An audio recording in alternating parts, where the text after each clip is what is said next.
지금은 유니스의 트루스토리 시간입니다.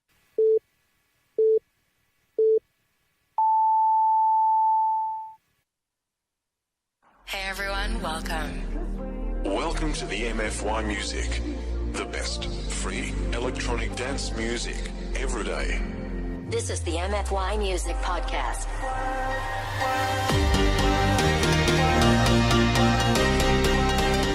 어린이와 청소년의 눈으로 세상을 만듭니다. 유니스의 True Story. 안녕하십니까? 시즌4 첫 방송 진행을 맡은 정민규입니다. 이제 19대 대통령 선거가 얼마 남지 않았죠? 이젠 청소년들은 어떤 생각을 가지고 있는지 얘기 나눠보도록 하겠습니다.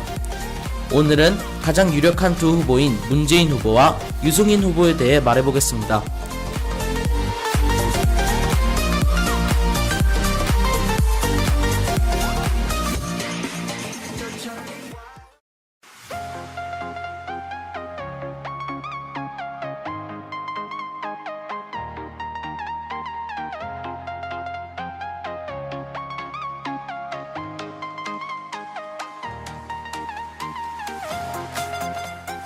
사랑하는 유니스 친구들, I'm Teacher Uni.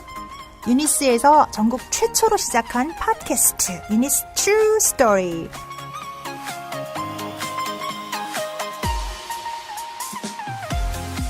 유니스 친구들이 하고 싶은 이야기를 마음껏 할 수 있도록 마련된 방이니까 많이들 청취도 하고 또 참여도 하세요. 방송 출연하고 싶은 친구들 많죠? 언제나 환영입니다. 방송 중간 퀴즈도 마련했으니까 퀴즈 응모도 하고 또 푸짐한 선물도 받아가길 바래요. 유니스 친구들 사랑해요.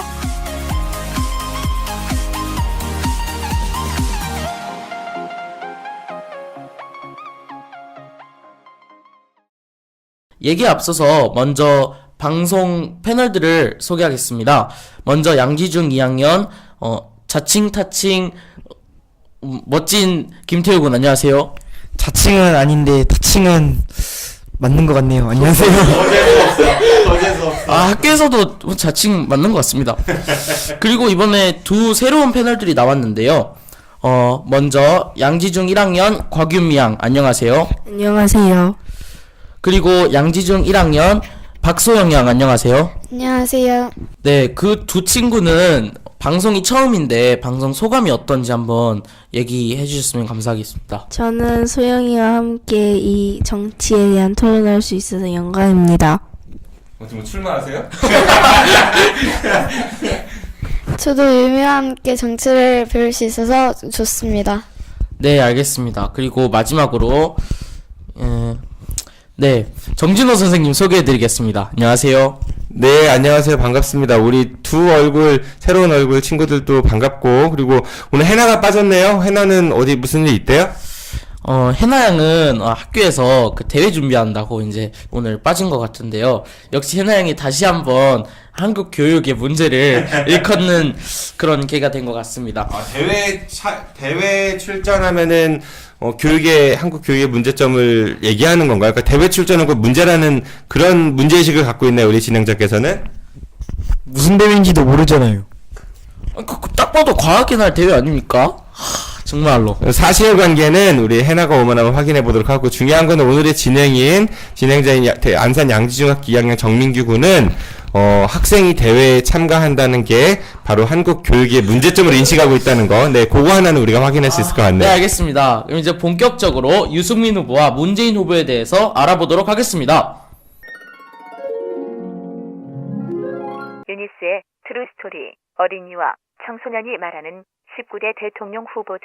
그 첫 번째 인물, 더불어민주당 소속 문재인 후보. 먼저 제가 질문을 하나 드릴 건데요. 태우군, 다가오는 19대 대통령 선거 후보들에 대해 알아봐야 할 이유는 무엇인가요? 대통령이 우리나라에 영향을 또 많이 끼치니까 또 민규군 같은 학생의 경우에는 뭐 또 부모님이 지향하시는 특목고나 또 학원이나 대학교 쪽에 많이 영향을 주고 또 저희가 또 먹고 살아야 되니까 또 경제적인 문제와 또 외교 더 세계적으로 뻗어나가서 외교 쪽이나 그 국방 쪽에 다양한 방면에 영향을 끼치는 것 같습니다. 자, 김태훈이 굉장히 좋은 지적을 해줬는데, 일단 여러분들은 전부 다 학생들이죠. 학생들은 뭐 공부를 일단은 해요. 공부를 하는 목적이 다양한 목적이 있을 수 있지만은 현실적으로는 좋은 학교에 진학하기 위해서 공부하는 경우들도 많습니다. 그래서 학원도 다니고 있고, 근데 그런 입시 정책들을 결정함에 있어서 대통령의 역할이 굉장히 중요하거든요. 그러니까 누가 대통령이 됐냐에 따라서 여러분들의 입시가 달라질 수 있습니다. 사교육이 달라질 수도 있고요. 뿐만 아니라 여러분들 먹고 살려면은 부모님들이 경제 활동을 하시잖아요. 뭐 직장 다니시는 부모님도 계시고 사업을 하시는 부모님도 계시고, 그런데 그 경제 정책이 어떠냐에 따라 가지고 혹은 금융 정책이 어떠냐에 따라서 여러분들 부모님의 경제 활동에 많은 영향을 끼쳐요. 가령 세금이 올라간다든지 세금이 내려간다든지 아니면 은행에서 돈을 잘 빌려준다라든지 안 빌려준다라든지 이자가 높아진다라든지 이자가 낮아진다라든지 집값이 오른다든지 떨어진다든지 이런 정책들로 인해서 여러분들의 삶에 아주 막대한 영향을 끼칩니다.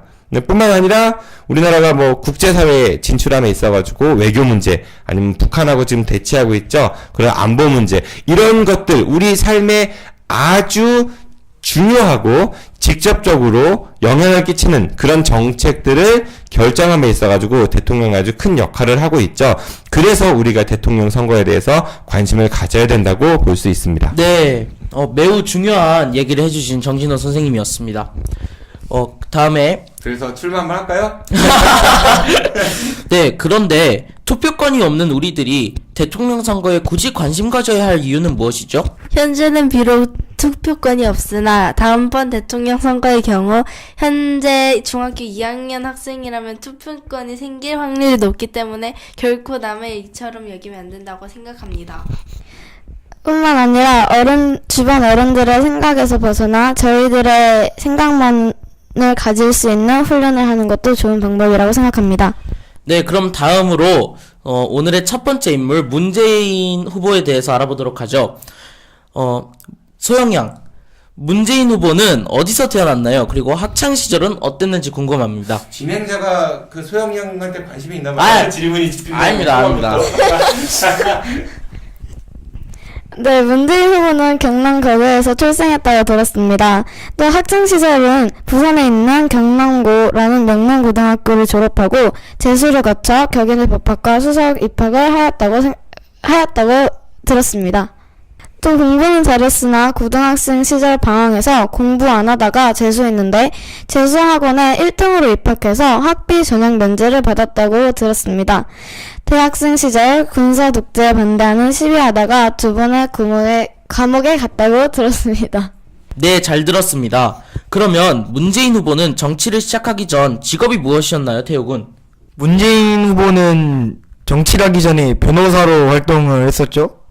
그 다음에 그 노무현 대통령 시절에 함께 그 부산에서 사무소? 그 법률 사무소를 운영하면서 그 인권 변호사로 활동을 했고, 또 김영삼 대통령 때 총재로부터 그 정계 입문을 제의를 받았는데 그 문재인 후보는 그때 거절을 했다고 들었습니다. 네, 문재인 후보 같은 경우는 사법고시에 합격을 해서 변호사 활동을 했는데, 원래 사법고시를 보면은 합격을 하면은 우리가 사법연수원이라는 데를 가요, 그 합격생들이. 그래서 거기에서 졸업할 때 연수원 성적이 우수한 사람들이 먼저 이제 판사나 검사로 임용이 많이 되거든요. 그러니까 문재인 후보는 당시에 2등으로 시험에서 2등이었대요. 굉장히 잘했던 거죠. 성적이 좋고. 그런데 예전에 이제 학생운동 해가지고 감옥 가고 이런 전력 때문에 판사나 검사가 되지 못합니다. 그리고 변호사 활동을 바로 시작을 하죠. 참고로 여러분들 박원순 서울시장님 알죠? 박원순 시장님도 문재인 후보와 사법연수원 동기. 근데 그분은 이제 연수원 성적이 중간 정도 하셨대요. 근데 그분도 검사로 임용이 되셨었는데 그분보다 훨씬 성적이 좋았던 문재인 후보는 검사나 판사로 임용이 안 됐다라고 하고요. 그리고 노무현 전 대통령하고 예전에 부산에서 같이 변호사 활동을 하다가 김영삼 대통령 시절의 총재가 아니라 김영삼 전 대통령이 대통령 되기 전, 그러니까 그 정당의 야당 총재 시절에 이제 새로운 인물을 발굴한다 해서 부산에서는 문재인 그리고 노무현 이런 분들한테 정치를 하라고 권유를 했대요. 그런데 노무현 당시 변호사는 정치에 입문을 했고, 그래서 국회의원이 됐고, 문재인 변호사는 그거를 거절했다고 합니다. 정치에 생각이 없어가지고. 네, 잘 들었습니다. 광유미 양. 네. 그렇다면 문재인 후보는 노무현 대통령 시절 청와대 민정수석 그리고 비서실장을 했다면서요? 네, 그렇습니다. 참여정부 초대 민정수석을 하다가 건강이 약화되어 사직을 했답니다. 혼자 히말라야 트레킹 중 노무현 대통령 탄핵 소식을 듣고 귀국한 뒤 청와대 민정수석으로 복위하여 참여정부 마지막 비서실장 역임을 했습니다. 네, 문재인 후보 같은 경우는 노무현 대통령이 된 이후에 청와대에 들어가서 민정수석을 했어요. 그러니까 민정수석 하면 여러분들 요즘에는 우병우 전 민정수석? 그거랑 같은 자리인 겁니다. 그걸 하다가 몸이 이제 건강이 안 좋아져서 사직을 하고 혼자 등산, 그러니까 히말라야로 산행을 떠났다가 노무현 전 대통령이 탄핵을 당했었죠. 그래서 그 소리를 듣고 귀국을 해서 변호인을 합니다. 그러니까 노무현 대통령을 변호하는 헌법재판소에서 이분도 이제 대통령 대리인단 변호사를 하면서 노무현 대통령 탄핵이 기각이 됐어요. 그러면서 다시 청와대에 와서 민정수석을 하다가 대통령 비서실장까지 역임을 했죠. 그 건강 악화된 게 녹내장이랑 고혈압 등이 왔다고 하는데요. 그 자리가 얼마나 힘든 자리인지 다시 한번 보여주는 그런 것 같습니다. 민규 군처럼 이렇게 몸집이 크면은 고혈압 올 확률 높아요, 나중에? 네, 잘 들었습니다. 네. 그리고 태우군. 네. 최근 뉴스에 문재인 후보의 아들이 공기업에 특혜로 채용됐다는 의혹 논란이 많이 나오던데요. 문재인 후보의 아들이 2006년 12월에 한국고용정보원이라는 공공 비영리 기관에 취임을 했었어요. 근데 서류가 좀 부족했지만 일단은 합격 처리가 돼서 그때 합격이 되고 나중에 서류를 제출했는데, 근데 몇몇 사람들은 이게 문재인 후보가 힘을 가해서 특혜로 아들을 취업을 시켰다고 주장을 해서 이렇게 원인이 됐는데, 정부가 검사를 해본 결과 채용 과정에서 문제는 있었으나 이게 문재인과는 관련이 없다고 판결이 나섰던 사건 같습니다. 예, 뉴스에 요즘 많이 등장하고 있죠. 문재인 후보의 아들이 이제 공기업에 취직을 했는데 취업 때 이제 제출해야 되는 서류 중에 몇 개가 빠졌나 봐요. 근데 이제 합격을 했고 나중에 이제 합격한 다음에 서류를 제출했다는 거죠. 그거에 관련해서 이제 문제를 제기하는 쪽은 이게 문제가 있다. 특혜, 그러니까 문재인 당시 이제 청와대에 있었던 실세기 때문에 압력을 넣어가지고 뽑아준 거 아니냐 이렇게 얘기를 하는 거고, 이제 문재인 후보 쪽에서는 아니다. 그냥 거기에서 지원 공고를 보고 지원을 했고 능력이 돼서 뽑혔는데 서류가 좀 미비해서 나중에 제출한 거고 그거는 뭐 문제가 없다 이렇게 주장을 하는 거예요. 그래가지고 2007년인가 한번 정부에서 감사를 해봤더니 채용 과정에 서류 미비 이런 건 문제가 있다. 근데 그 문제가 문재인 후보가 압력을 행사해서 한 게 아니라 원래 거기가 관행이 그랬었다. 그러니까 그런 문제는 수정하고 개선하라 이런 지침이 있었다는 이야기거든요. 그거는 이제 국민들이나 여러분들이 보는 그냥 말 그대로 보는 시각에 따라 판단하면 될 것 같아요. 우리 사회에서 어디까지 용인해 줄 것이냐, 그러니까 인정해주고 어디서부터 처벌할 것이냐에 대한 거는 각자의 생각에 좀 맡기면 되지 않을까 그런 생각이 드네요. 네, 알겠습니다. 그러면 각자가 생각하는 문재인 후보에 대해서 한마디씩 부탁드리겠습니다. 먼저 곽유미 학생.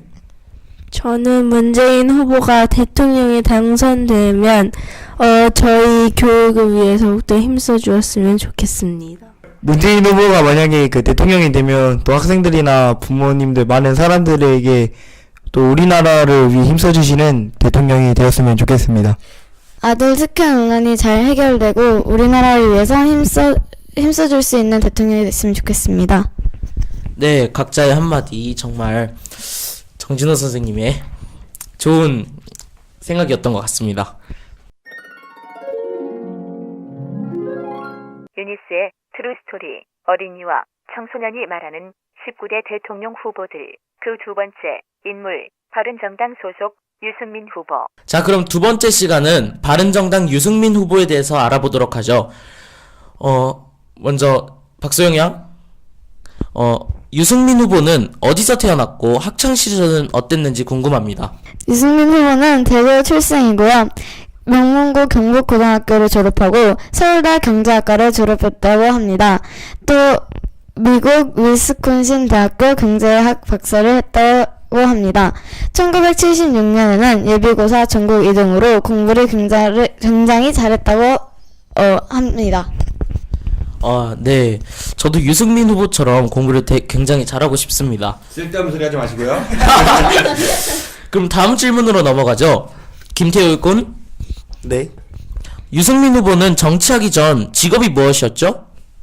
흔히 KDI라고 하죠. 그 한국개발연구원의 연구원으로서 경제학자를 했고, 그 미국 주도의 국제금융기구를 비판하는 입장이었어요. 그 IMF 시대에 김대중 대통령의 그 경제 정책을 비판을 했고, 이 비판으로 인해서 그 한나라당 이회창 총재의 제의로 그 한나라당 여의도 연구소장에 취임을 해서 정치를 시작했다고 합니다. 네, 유승민 후보는 상당히 유명하고 유능한 경제학자 출신입니다. 그리고 그 당시에 우리나라가 1990년대 말에 우리 전에 수업 시간에서 한번 다뤘지만은 나라가 이제 경제가 이제 도탄에 빠졌어요. 돈이 없어가지고 국제은행에서 돈을 빌립니다. IMF라는 거는 국제통화기금의 이제 줄임말이에요. International Monetary Fund의 줄임말이거든요. 거기에서 이제 돈을 빌려요. 대신에 돈을 다 갚을 때까지 IMF가 요구하는 경제 정책을 따라할 수밖에 없었거든요. 그래서 김대중 대통령 당시에는 국제금융, 그러니까 그 거대 금융에서 제시하는 경제 정책을 주로 많이 차용을 합니다. 유승민 후보는 당시에 그 유승민 연구원은 그거에 대해서 강한 비판을 했고 반대를 했고, 그 상대당인 한나라당의 이해창 총재가 저 사람 똑똑하다. 비판도 잘하네. 스카웃을 해요. 그래서 한나라당의 정책을 연구하는 여의도 연구소의 소장으로 취임을 하면서 정치를 시작하게 되는 거죠. 네, 좋은 설명이었습니다. 곽유미 양. 네. 유승민 후보는 원래 박근혜 전 대통령과 인연이 깊다면서요? 네, 그렇습니다. 박근혜 전 대통령이 한나라당 대표 시절 때 비서실장으로 지냈다 합니다. 또한 17대 국회의원 총선거에서 비례대표로 국회의원에 당선되었고, 이후 재보궐선거 때 박근혜 대표의 전략 공천으로 대구 동구의 지역구에서 당선된 이후 4선을 하였다 합니다. 17대 대통령 선거 당시 박근혜 후보의 책사로 활약하여 이명박 후보와 날선 대립을 하였다 합니다. 또한 한나라당 최고위원에서 당선되어 친박계를 이끌었습니다. 박근혜 전 대통령하고는 관계가 좀 밀접했었죠. 처음에 정치를 시작한 이후에 국회의원이 될 때 당시에 이제 박근혜 대표의 공천 추천을 받아가지고 대구 동구 을에서 이제 지역구 받아서 국회의원도 됐고, 그 전에 비례대표도 했었고요. 그리고 비서실장도 지냅니다. 그 당대표 비서실장도 10개월 정도 지내죠. 그 이후에 박근혜 대표의 아주 브레인으로서, 경제 정책 이런 브레인으로서 많은 역할을 하다가요. 나중에 이명박 대통령 당시 후보하고 한나라당 대통령 후보 경선에 있을 때 박근혜 대통령 쪽에 지원을 많이 했었죠. 그쪽에 핵심 참모 역할을 하다가 박근혜 전 대통령이 지죠. 경선에서. 그래서 이명박 후보가 나와서 당선이 됐고, 그 이후에는 한나라당 최고위원이 되어가지고 친박계를 이렇게 이끄는 그런 핵심 참모 역할을 많이 했죠. 그러니까 가까운 사이였었죠. 네, 그런데 유승민 후보는 이른바 배신의 정치라는 소리와 함께 박근혜 전 대통령과 멀어졌는데 이게 무슨 일이죠? 박근혜 전 대통령께서 당선된 이후 자신의 정책이 제대로 반영되지 않자 이에 대해 대립각을 세웠다고 합니다. 새누리당 원내대표 시절 박근혜 전 대통령의 정책에 반기를 들다 결국 공천을 받지 못했고, 무소속으로 20대 총선에 나서 국회의원으로 당선된 뒤 탄핵 전국지음하여 새누리당을 탈당하고 바른정당 창당에 큰 역할을 했다고 합니다. 자, 그래요. 박근혜 전 대통령의 이제 대통령 공약 당시에 유승민 의원이 후보가 많은 이제 공약 개발들을 하고 했는데, 핵심은 그거였어요. 그러니까 박근혜 전 대통령이 대통령 후보 시절에 복지를 확대하겠다. 근데 복지를 확대하려면 돈이 많이 들어가죠. 그 돈을 어디서 만들어야 돼요? 세금을 많이 걷어야 복지를 할 수 있을 거 아니에요? 그러니까 복지를 늘리려면 두 가지를 해야 돼. 정부에서 쓰는 다른 곳의 비용을 줄이고, 또 세금을 늘려서 그 돈으로 복지를 하는 게 보통 이제 이야기인데, 대통령 선거 당시에 박근혜 후보는 세금 안 올리고도 복지를 하겠다 이런 공약들을 내세웁니다. 그러니까 유승민 후보하고는 입장이 다른 거죠. 그리고 실제로 대통령이 당선된 이후에 많은 복지 정책들을 공약대로 안 해요. 왜냐? 세금을 안 올렸으니까 돈이 없으니까 못 하는 거예요. 그러니까 유승민 후보 같은 경우는 거 봐라.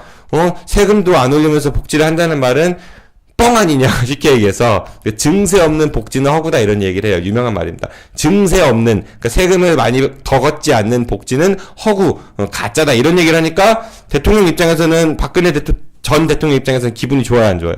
안 좋죠. 어라 감히 나한테 이러면서 사이가 조금씩 멀어지기 시작을 했고 여러 가지 문제에 부딪히다가 결국에는 유승민 후보가 새누리당의 원내대표를 하던 시절에 이제 정면으로 이제 맞섭니다. 여러 가지 사건들을 가지고. 그래서 결국은 배신의 정치를 심판해 주십시오라고 박근혜 대통령이 그런 이야기를 했었고, 그럼 쫓겨나요, 당에서. 거의 쫓겨나다시피 하죠. 본인이 스스로 탈당을 한 거지만 거의 쫓겨나다시피 한 거죠. 그리고 나중에 무소속으로 선거에 나가서 당선이 된 이후에 다시 새누리당에 들어왔는데, 박근혜 대통령이 이제 탄핵이 되죠. 그쯤 해가지고 이제 탈당해서 다시 이제 바른정당 창당을 해서 지금 바른정당의 대통령 후보로 활동을 하고 있죠. 네, 좋은 설명 감사합니다. 그럼 마지막으로 각자가 생각하는 유승민 후보에 대한 한마디 부탁드리겠습니다. 대통령 선거에 최선을 다하는 모습을 보여줬으면 좋겠습니다.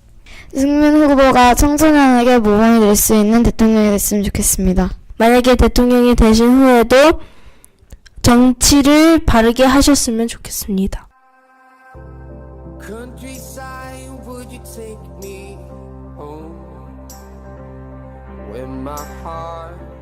유니스 어학원의 또 다른 야심작. 유니스 교사들과 학부모님 간의 진솔된 이야기 창구. 유니스 어학원의 새엄마 운동.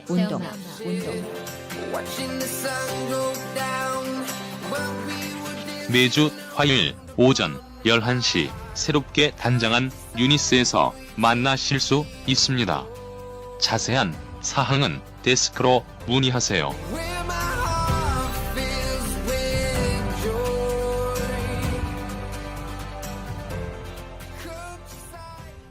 네, 지금까지 19대 대통령 선거쯤 해서 문재인 후보와 유승민 후보에 대해서 알아보았는데요. 그 두 분 첫 방송이었는데 소감이 어땠는지. 처음이라 힘들었지만 다음에는 더 좋은 방송 되도록 노력하겠습니다. 정치에 대해서 더 많이 알 수 있었던 시간이었던 것 같고요. 그리고 녹음이 매우 힘들다는 걸 알게 되었습니다. 저도 처음에 그랬죠. 다음 시간에는 또 다른 후보인 안철수 후보와 홍준표 후보에 대해서 알아보도록 하겠습니다. 지금까지 진행의 정민규였습니다. 청취해주셔서 감사합니다. 오케이. 아니 글씨 말고 끝난 줄 알았지. 자, 네, 알겠습니다. 이제는 본격적으로 문재인 후보와 전혀 본격적인 느낌이 아니다. 야, 그럼 본격적으로 진짜. 네, 알겠습니다. 자, 이제 본격적으로 유승민 후보와 문재인 후보에 대해서 알아보도록 하겠습니다. 자, 먼저 잠깐만, 화났어? 예, 잘 읽으셨습니다. 이럴 것 같은 거. 재밌잖아. 그치? 그런 게 애드립이야. 네. 근데 제가 네, 다음 시간에는 또 다른 후보인 안철수 후보와 안철수 후보? 안철수 후보? 자, 다시. 자, 큐.